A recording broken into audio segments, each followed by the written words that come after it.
So hello everyone, welcome back to my channel. You are watching Asansol blogger Shrabani. অবশ্যই কলকাতা থেকে পায়ের তলা একটা চামচ পরে একটু আওয়াজ দিয়ে দিল। এখন ঘড়িতে 4:40 বাজে। কাল রাতে ঠিক করে ঘুম হয়নি। আজকে সকালবেলা জাস্ট রান্না করেছি আলু সিদ্ধ ভাত আর পাঁপড় ভাজা। এটা দিয়েই জুনিয়রকে পাঠিয়েছি। কেন ঘুম হয়নি বলছি। তার আগে এই মুহূর্তে কী করছি চলো তোমাদেরকে দেখাই। এই মুহূর্তে ওইদিকে ঘরটা পরিষ্কার করেছি। আমাকে ল্যাপটপ নিয়ে বসতে হবে, বাট এই একটুখানি পেটের জোগাড় যদি না করি তাহলে কি করে হবে। তো এখানে দেখো বিনস কেটে নিয়েছি। আর আমি ফ্লিপকার্ট থেকে 500-550 মতন গাজর অর্ডার করি জাস্ট 9 টাকায়। তো আমাদের এখানে যেহেতু ফ্লিপকার্টটা অ্যাভেলেবেল কলকাতায়, সেখানে অনেক সবজি আমি ফ্লিপকার্ট থেকেই কিনি এবং অনেক সস্তাতেই পাই। তো এখন হচ্ছে এগুলোকে ভালো করে ক্লিন করে নিচ্ছি। আজকে হচ্ছে তোমাদের শুক্রবার, আজকে তারিখটা হচ্ছে ফেব্রুয়ারি মাসের 27 তারিখ। কালকেই মাস শেষ, তারপরে হোলি রয়েছে। বাট কাল রাতে একদমই কারোর ঘুম হয়নি ঠিক করে। আলুগুলোকে চোকলা সমেত রেখেছি এবং ভালো করে কচলে কচলে ধুয়ে নিচ্ছি যাতে কোনো বালি না থাকে। তো কি বানাবো তোমাদের সাথে তো অবশ্যই দেখাবো। তোমরা কিছু বুঝতে পারছো না কি গেস করে বলো। এবারে বলি জুনিয়রের কি হয়েছে। জুনিয়রের বাবার তো ঠান্ডা লেগেছে, বাবার আর ছেলের। আমারও লাগে, গলাটা মাঝে মাঝে কখনো আটকে যায়, আবার নর্মালি ঠিক হয়ে যায়। আমার তো মেন প্রবলেমটা অন্য জায়গায়। যাই হোক, অন্য সমস্যাগুলি হয় সেগুলো বাদ দাও, বাদের খাতায়। এবার জুনিয়রের কি হচ্ছে, ওর বাবার কাশি লাগলো, সর্দি লাগলো, এতটাই বাড়াবাড়ি। আর এখন এর ঠান্ডাটা জারি লাগছে, যেতে চাইছে না। তো যাই হোক, জুনিয়রের বাবারও সেম অবস্থা, তাও আগের থেকে কম। আমি ওই বাসক পাতার রস করে খাওয়াচ্ছি, তোমাদের সাথে আর দেখানো হয়নি। যাই হোক, রোজই করার সময় আর ভিডিও করতে ভুলে যাই, তাড়াহুড়োতে কাজটা কমপ্লিট করার জন্য ভুলে যাই। তো ওর কী হয়েছে, কালকে রাত্রিবেলা এত কাশতে কাশতে তখন ধরো রাত্রির 1:30 কি 2টো হবে, উঠে পড়ে পুরো উল্টি করে দিয়েছে। আমি তো ঘুমের চোখে সেই প্লাস্টিক নিয়ে যাব না কি করব বুঝে পাচ্ছি না, এমন অবস্থা হচ্ছে। তো ওইটা নিয়েই টেনশানে আছি। তো ডক্টরকে সকালবেলা কল করেছিলাম, বলছে তো ডক্টর এমন একটা কথা বললো, সেই জন্য ভাবছি এখন একটু পরে নাম লিখিয়ে ওকে নিয়ে যাই। আমরা যত সরকারি জায়গায় যাই বা যেখানেই যাই হসপিটালে, বাট জুনিয়রকে তো এমনি সেমনি করতে পারি না, ওকে প্রপার ওয়েতে। আমরা বাজে থাকতে পারি, তাই বলে আমার বাচ্চা বাজে থাকবে এটা আমি ভাবতে পারি না। যতদূর পারবো করার চেষ্টা করব। কিন্তু বড়মশাইয়ের মনে হয় আজকে 2 দিন পরে কাজে গেছে, তো হ্যাঁ 1 দিন বাদে। তো সে কারণে ওনার ওখান থেকে আসাটা একটু টাফ হয়ে যাবে। দেখি যদি না হয় তাহলে জুনিয়রের মামাই নিয়ে যাবে বলে রেখেছি। যে কোনো একজন নিয়ে গেলেই হলো। আসলে আমি একা পারবো না, ওকে এত কান্নাকাটি করে তো এখন। আর এইসব জায়গায় তো মাই যেত, আমার মাসিও যেত। যাই হোক, এখন সব কিছুই আর কি মনে পড়ে, এরকম একটা ব্যাপার।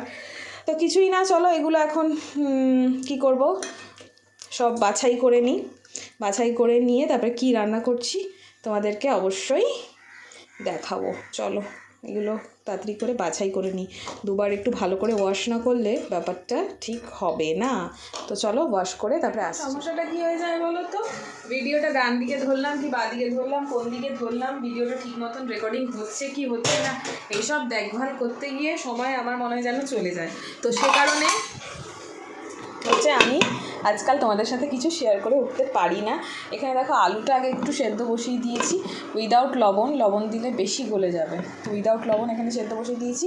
এখানে হচ্ছে তোমার এগুলো ভিজিয়ে রেখেছি, এগুলো একটু পরে দেবো এক এক করে। ততক্ষণে বাসনগুলো মেজে নেবো, ঘরও ছাড়তে হবে। সকালবেলা অনেক রাত করে যেহেতু ঘুমানো হয়েছে, সকালবেলা 8টার আগে উঠতে পারিনি। তারপরে কোনো রকমে আলু সিদ্ধ ভাত বানিয়ে অফিসে যাওয়া, তারপরে আমি নিজেও ঠিক করে ফ্রেশ হতে পারিনি, কোনো রকমে ফ্রেশ হয়ে চলে গেছি। তো যাই হোক, সব কিছুই করতে হবে এখন তাড়াতাড়ি করে। ওই জন্য এখন কী বলবো না বুঝতে পারছি না।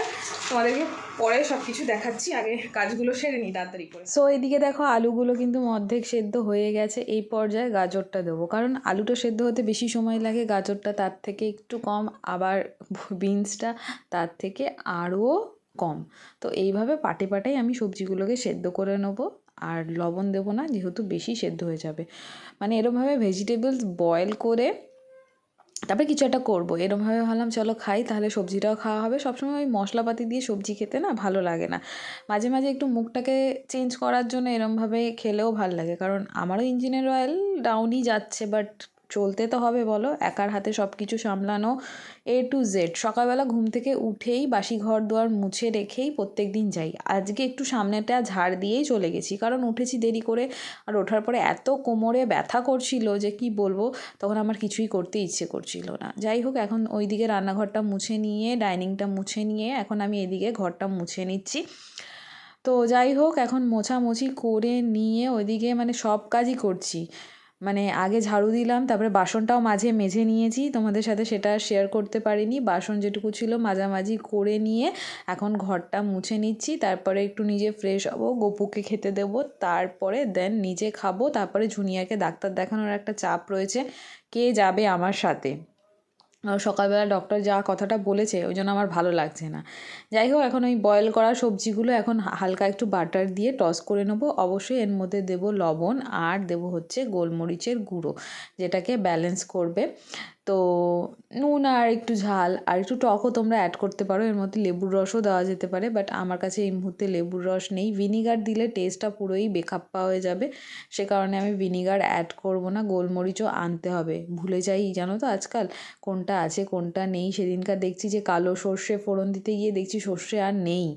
মানে এখন তো ওই আসানসোলের মতন ওইভাবে রাখা হয় না জিনিসপত্র, তো একটু একটু আনি, একটু একটু খরচা করি, তো এখন ভুলেই যাই অর্ধেক জিনিসের কথা আমি। আর ওখানে কি বলো তো, যাই হোক, শাশুড়ি মা যখন বাড়িতে থাকতেন তখন ওই দুজনে মিলে করা, আর এখন একা একা পুরো সংসারটা সামলানো। তো আমি একা একা ওখানেও সামলেছি, শাশুড়ি মা প্রায় সময় বাড়িতে থাকতো না, বাট তবুও একটা কেমন যেন লাগে, একটা নতুন নতুন ভাব, একটা নতুন সংসার বলতে পারো আমার। তো যাই হোক, আমি ফ্রেশ হয়ে গেছি, ফ্রেশ হয়ে নিয়ে একটু ঠাকুরকে পুজো দিয়ে দিলাম। সকালবেলা একবার দেওয়া হয়, গোপালকে তো 3বার দিতে হয়, এখনও কখনো কখনো 2বার, কখনো কখনো 3বার দিতে হয়। কি করব, কিছু করার নেই, যেমন অবস্থা তেমন ব্যবস্থা, এরকম হয়েছে ব্যাপার। এই যে আমি এখন একটু একটা খাবো, খিদে পেয়েছে। দুপুরবেলা খাইনি যে বলবো না, সকালবেলা 2-4 কামড় 5 কামড় সেদ্ধ ভাত খেয়ে গেছিলাম। অফিসে ওই 2-2:30 নাগাদ একটু পাউরুটি খেয়েছিলাম, আর তারপরে আর খিদে পাচ্ছিল না। পাউরুটি খেলে এমনি পেটটা ভার হয়ে যায়। তারপরে এটা এখন বানিয়েছি, এটা একটু খেয়ে নিই। একটা খালি ডিম সেদ্ধ করেছি আর শসাটা কেটেছি, কিন্তু শসাটা সকালবেলা নিলাম, বাট খেতে ভালো, দেখতে ভালো না। খেয়ে নিয়ে তারপরে জুনিয়রকে মানে নাম লেখাতে হবে ডাক্তারের কাছে, যেহেতু নিয়ে যাব। আমার নিজেরও আর ভাল লাগছে না, খুব ক্লান্ত লাগছে। এরমভাবে প্রত্যেকটা দিনই যায়, ওই কারণে আর কথা বলতে আর ইচ্ছে করে না। তো চলো এরপরে কী হচ্ছে দেখতে থাকো। ঘড়িতে 6:18 বাজে, আমি রেডি হয়ে গেছি, জুনিয়রকে ডক্টর দেখাতে হবে। জুনিয়রের বাবা এক্ষুনি ফোন করেছিল, মানে বললো হ্যাঁ আমি আসবো, তো বাড়িতে আসবে, এসে অফিসের ব্যাগ রাখবে, রেখে আমরা বেরিয়ে যাবো। ওদিকে দাদাকে ফোন করে বলতে হবে যে ঠিক আছে, দাদা যদি আসতে চায় আসতে পারবে, কারণ যদি আজকে আবার ভ্যাকসিনটাও দিয়ে নেয় ডাক্তার, সেটাই সব দিক দিয়ে ভাবছি যে কী হবে, বুঝতে পারছি না। যাই হোক, ঠান্ডাটা কেন লাগছে, এবং ডাক্তার সকালবেলা বলেছে এরকম ঠান্ডা যদি না কমে ইনহেলার নিতে হবে, এটাই আমার মাথায় টেনশান হয়ে গেছে। তো যাই ভাই, দেখিয়ে আসি, যা হবে চিন্তামুক্ত হয়ে যাবো। কারণ এত ঠান্ডা লাগছে, আসানসোলে থাকতে জুনিয়রের এত ঠান্ডা লাগতো না। হ্যাঁ, বছরে 2বার জ্বর জারি হতো, বাট এত ঠান্ডা লাগতো না। আমি সাথে সাথে ওষুধ ফষুধ দিয়ে দিতাম, বা এখনও দিচ্ছি, কিন্তু কাজ করছে না কেন জানি না। চলো আগে যাই, দেখি কি বলে ডক্টর, তারপরেই তোমাদেরকে বলতে পারবো। ঢেকে নেবো, কাঁধপট্টি মাথাপট্টি সব কিছু নিয়ে নাও। তোমাদের যা ঠান্ডার প্রবলেম, এখন যাচ্ছি জুনিয়রকে আনতে, স্কুল থেকে নিয়ে একবারে চলে যাবো ডাক্তারের কাছে। হ্যাঁ, ওকে নিয়ে নেবে তারপরে তো, তাহলে আবার টাইমে যদি না হয় তাহলে পরে দেখা হবে। 6:55 বেজে গেছে। হ্যাঁ ঠিক আছে, অনেক পড়াশোনা করেছি। না, ওদিক দিয়ে তাড়াতাড়ি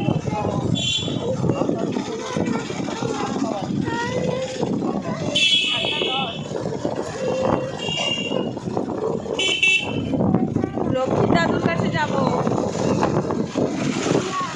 না, কাটবে না, যেতে হবে, কাশি হচ্ছে না, কষ্ট হচ্ছে সেই কারণে। হ্যাঁ, এই কাশিটা, আমার আওয়াজটা ভালো লাগছে না, না না আবার কি না, রক্ষী দাদুর কাছে যেতে হবে।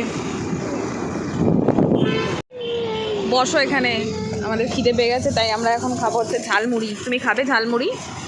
ঝালমুড়ি খাবে না? পড়ে যেও না। মুড়ি খাবে? শুধু মুড়ি খাবে? এইটা এইটা এইটা না, ওটা না, এটা ভালো।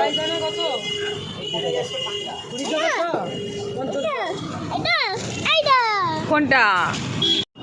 হ্যাঁ, খিদে তো পাবে, সেই 2-4 কামড় ভাত খেয়েছো।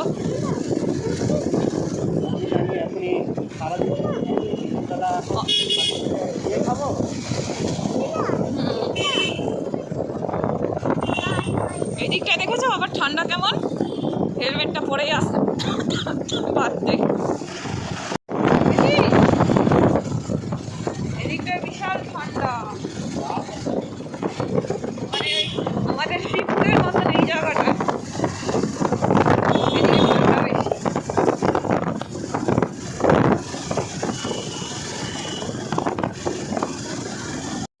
এই যে কাটবে না কিন্তু। আমাদের মুড়ি খাওয়া কমপ্লিট, এখন বাজে 7টা 25। আমরা এখন যাব রক্ষীর দাদুর কাছে, তাই তো, ডক্টরের কাছে। কাটবে না কিন্তু, আমি বলে দিলাম। সুই ফোটাবে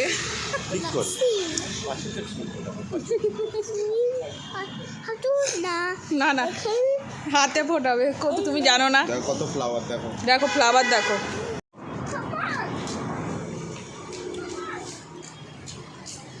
আস্তে শুয়ো, অনেক লোকজন পাপা বলেছি আমি। দাঁড়াও দাঁড়াও, উঠে দাঁড়াও। হ্যাঁ দাঁড়াও।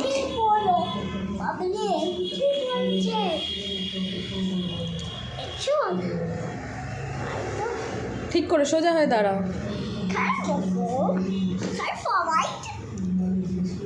38।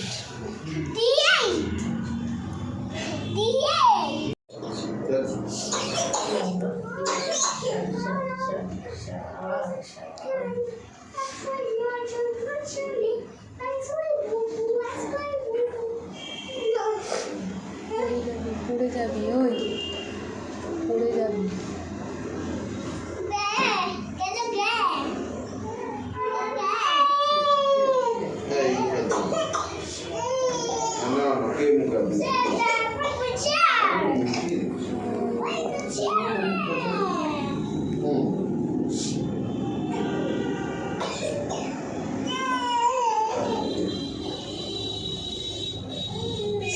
যাই হোক, আমরা বাড়িতে চলে এসেছি। এখন জুনিয়রকে ডক্টর দুটো মেডিসিন দিয়েছে, ঠিক আছে, মেডিসিন দিয়েছে।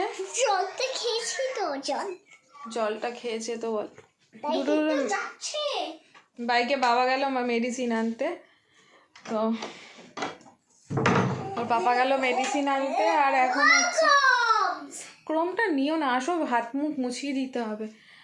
ঠান্ডার জন্য মানে যা ওষুধ খাচ্ছিল তার অপোজিট দিল। এখনও এটা বলছে অ্যালার্জি থেকে কিছু হচ্ছে, তো ওজনটাও কমে গেছে আগের থেকে। মানে এত ভুগছে, তো বমি ঠমি করলে তো হবে। প্রত্যেক দিন রাত্রিবেলা কাস্তে কাস্তে বমি, আর সেই বমি জামা কাপড় এখনও অবধি ভিজানো, মানে আমি কেচে উঠতে পারছি না, তার মধ্যে আবার বমি। যাই হোক, এখন কথা বললে হবে না, তাড়াতাড়ি করে ভাতটা গরম বসাবো, একটু ডাল বানাবো, একটু কিছু বেগুন টেগুন কিছু ভেজে নেবো, কারণ আজকে তো কিছু সামান রান্না হয়নি। তাড়াতাড়ি করে নিই, পরে কথা বলবো, নাহলে লেট হয়ে যাবে। ওদিকে জুনিয়রের বাবারও খিদে পেয়ে গেছে। হ্যাঁ, স্কুল তো ক্লোজ, ডক্টরও ক্লোজ। ডক্টর কি বললো? বাড়ি ক্লোজ। বাড়ি কোথায় ক্লোজ? বাড়ি তো ওপেন, আমরা বাড়িতেই আছি। ওপেন না, বাড়ি ক্লোজ। আচ্ছা, বাড়ি ক্লোজ, ঠিক আছে। বলো টাটা গাইস। টাটা। বলো আমার শরীরটা ঠিক নেই। বলো আমার কাশি হচ্ছে। এদিকে যাই ভূত। ও এদিকে ভূত আছে, বাবা ভূতু। টাটা। ভূতু আছে, হা হা, ধরে নেবে। চলো বাবা মোজা টোজা ছাড়ো। তো এদিকে ডাল সেদ্ধটা গরম হয়ে গেছে, এটা ঢেকে রাখি। আর এদিকে তেলটাও মোটামুটি গরম হয়ে গেছে, তেলের মধ্যে আমি দিয়ে দেবো এবারে একটুখানি হলুদ।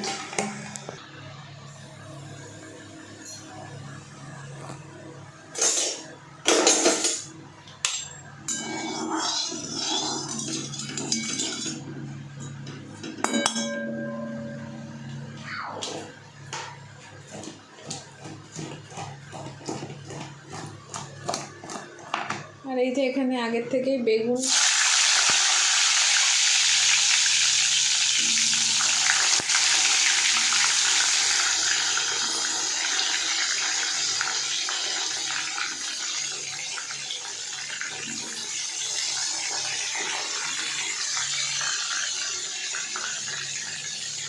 হলুদটা দিলে যতটা পরিমাণ তেল ছেটে তার থেকে কম ছিটবে, তো সে কারণে হলুদটা আমি তেলের মধ্যেই দিয়ে দিলাম। তো এখন চলো বেগুনগুলো ভেজে নিই, তার সাথে জুনিয়ারকে পরিয়ে নিই। বলো পাপা, তুমি এখন কেমন আছো? It's a dog. হ্যাঁ, ইজ আ ডগ। দেখো সবাই সবাই দেখেছে তো ডগ। It's Roxy. আজকে হচ্ছে তোমার Roxy. রক্সি দিদি, আজকে হচ্ছে তা এখন অনেক কিছু বলছে। আজকে হচ্ছে রবিবার, আমার গলা শুনে বুঝতে পারছো এই বাপ ব্যাটার থেকে আমাকেও ট্রান্সফার হয়ে গেছে। আর ব্লগটা এন্ড করার জন্যই এসছি বলতে পারো। তো ব্লগটা এন্ড করার জন্যই এসছি। জুনিয়ার তো এখন ওষুধ খাচ্ছে। কালকে আমার এত শরীর খারাপ, আমি আর ব্লগ কন্টিনিউ করতে পারিনি। তাছাড়াও আজের থেকে একটা নতুন একটা চাপে টেনশানে রয়েছি, সেটা ডিসক্লোজ করতে পারবো না, সেটা বড়মশাই জানে আমি জানি। যাই হোক, ডিসক্লোজ করতে পারবো না। যাই হোক, তো চলো আজকে এই ব্লগটা আমি এখানেই এন্ড করছি। আশা করি আজকে ব্লগটা তোমাদের ভালো লেগেছে, আর আমাদের জন্য প্রার্থনা করো সবাই সবাই তাড়াতাড়ি সুস্থ হয়ে উঠি সবাই। হ্যাঁ, লিভিং কলকাতা। তো যাই হোক, হ্যাঁ কি ও যা ইচ্ছা বলে যাচ্ছে। যাই হোক, ভাতটা বসিয়েছি। আজকে রোববার হলে কি হবে, বড়মশাই কাজে বেরিয়েছে, আর আস্তে ধীরে সব কাজকর্ম করবো। অনেকগুলো কাচার রয়েছে, সেগুলো কাচতে হবে, এই আর কি। চলো টাটা করে দাও বাবা সবাইকে, টাটা করো, টাটা করো, টাটা করবে না? বলো হ্যালো এভরিওয়ান, বলো। তাহলে সবাই বোকা বলবে। তোমার ডগিটাকে দেখিয়ে দাও, ডগিটাকে। চলো সবাই টাটা, ভালো থেকো, সুস্থ থেকো।